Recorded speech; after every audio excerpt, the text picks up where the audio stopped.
بسم اللہ الرحمن الرحیم۔ ناظرین، یوں تو دنیا کے مختلف حصوں میں حضور اقدس صلی اللہ علیہ وسلم کی طرف منسوب تبرکات پائے جاتے ہیں، لیکن مشہور یہ ہے کہ استنبول میں محفوظ یہ تبرکات زیادہ مستند ہیں۔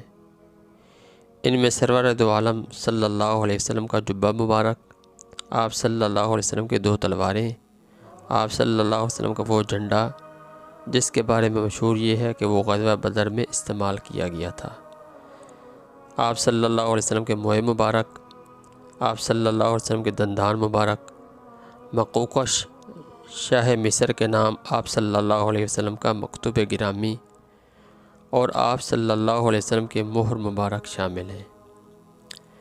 تاریخی روایات سے معلوم ہوتا ہے کہ یہ تبرکات بنو عباس کے خلفاء کے پاس موجود تھے، چنانچہ یہ آخری عباسی خلیفہ المتوکل کے حصے میں بھی آئے۔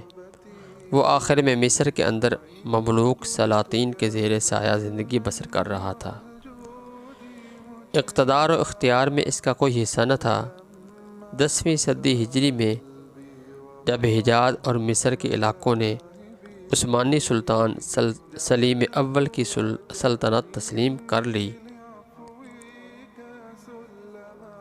اور اسے خادم الحرمین الشریفین کا منصب عطا کیا گیا، تو عباسی خلیفہ المتوکل نے خلافت کا منصب بھی سلطان سلیم کو سونپ دیا اور مقامات مقدسہ و حرمین الشریفین کی کنجیاں اور یہ تبرکات بھی بطور سند خلافت ان کے حوالے کر دیے۔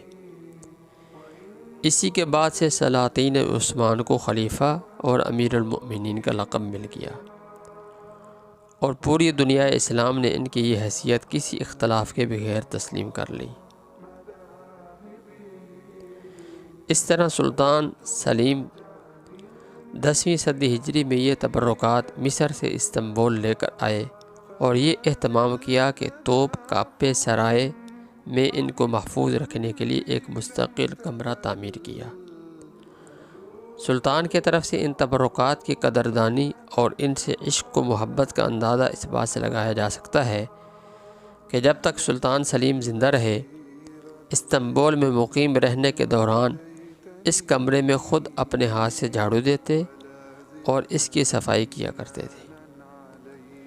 اس کے علاوہ اس کمرے میں انہوں نے حفاظ قرآن کو مقرر کیا کہ وہ 24 گھنٹے یہاں تلاوت کرتے رہیں۔